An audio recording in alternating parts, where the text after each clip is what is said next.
Assalamualaikum warahmatullahi wabarakatuh. Perkenalkan, saya Tora Farudin, dosen Fakultas Ilmu Terapan, Program Studi D3 Sistem Informasi Akuntansi. Selamat berjumpa lagi dalam video dengan materi perulangan bersarang, subpokok bahasan jenis perulangan bersarang for loop. Sebelum kita lanjutkan ke materi for loop bersarang, mari kita ingat kembali kasus penomoran kamar kosan 2 lantai pada slide yang dapat diselesaikan dengan menggunakan for loop bersarang.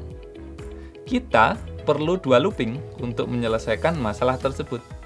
Looping pertama atau looping di luar adalah looping untuk lantainya. Dalam hal ini kita pergunakan variabel i.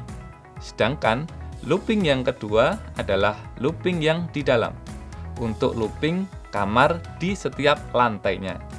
Sehingga dengan menggunakan 2 for loop, kita bisa dapatkan hasilnya, yaitu akan tercetak di layar 11, 12, 13, 14, 21, 22, 23, dan 24.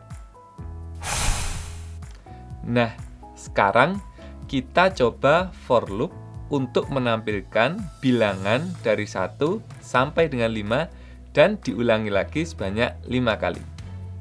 Perhatikan bahwa yang diminta adalah penulisan 1 sampai dengan 5 ke kanan. Setelah itu pindah ke baris berikutnya, kemudian menulis lagi 1 sampai dengan 5 sampai terakhir 5 baris. Untuk menjawab pertanyaan tersebut, bisa kita pakai 2 looping, yaitu for loop di luar, yaitu untuk per baris, kita pakai variabel j, sedangkan di setiap baris kita perlu mencetak angka 1 sampai dengan 5 ke kanan dengan for loop di dalam dengan menggunakan variabel i. Detail tampilan tulisan yang diharapkan dan kode program dapat dilihat pada slide. Nah, sekarang kita coba for loop untuk menampilkan bilangan dari 1 sampai dengan n dan diulangi lagi sebanyak n kali dengan pola seperti di slide. Perhatikan bahwa kali ini kita untuk n sama dengan 4, kita tuliskan 1, 1, 1, 1, 2, 2, 2, 2, dan seterusnya. Maka, untuk menjawab kasus 2 ini, kita perlu melakukan modifikasi dari kode program sebelumnya. Ada yang tahu di mana letak modifikasinya? Ya, betul. Jadi, kuncinya adalah variabel mana yang kita cetak ke layar.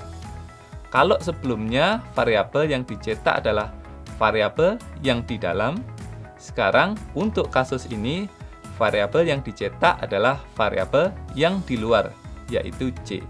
Sehingga kita cukup mengganti sedikit kode program dari semula read i menjadi read j. Nah, untuk menjawab kasus 3 ini, apa yang perlu kita modifikasi dari baris sebelumnya? Ya, betul. Ada 2 hal ya. Yang pertama adalah kondisi perulangan pada looping di bagian dalam, yaitu kalau sebelumnya di looping sampai ke n, kalau ini di looping sampai kurang dari n. Selanjutnya adalah apa yang kita cetak ke layar, yaitu yang kita cetak ke layar adalah nilai j dan i-nya. Detail dari algoritma tersebut dapat adik-adik lihat pada slide di samping. Nah, untuk menjawab kasus 4 ini, apa yang perlu kita modifikasi dari baris sebelumnya? Ya, betul. Ada 2 hal ya.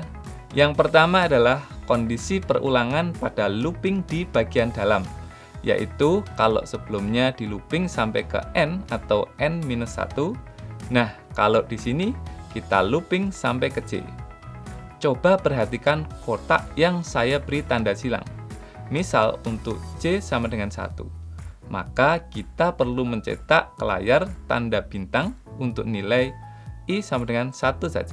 Nah, kalau J sama dengan 2, maka kita perlu mencetak ke layar tanda bintang untuk nilai I-nya dari 1 sampai dengan 2 saja. Nah, sekarang kalau J sama dengan 3, maka kita perlu mencetak ke layar tanda bintang untuk nilai I dari 1, 2, dan 3 saja. Nah, sudah terlihat kan bahwa ada keterkaitan antara nilai J dan nilai I-nya. Sehingga dalam looping yang di dalam, kita perlu ubah untuk kondisi berakhir mengikuti nilai dari J.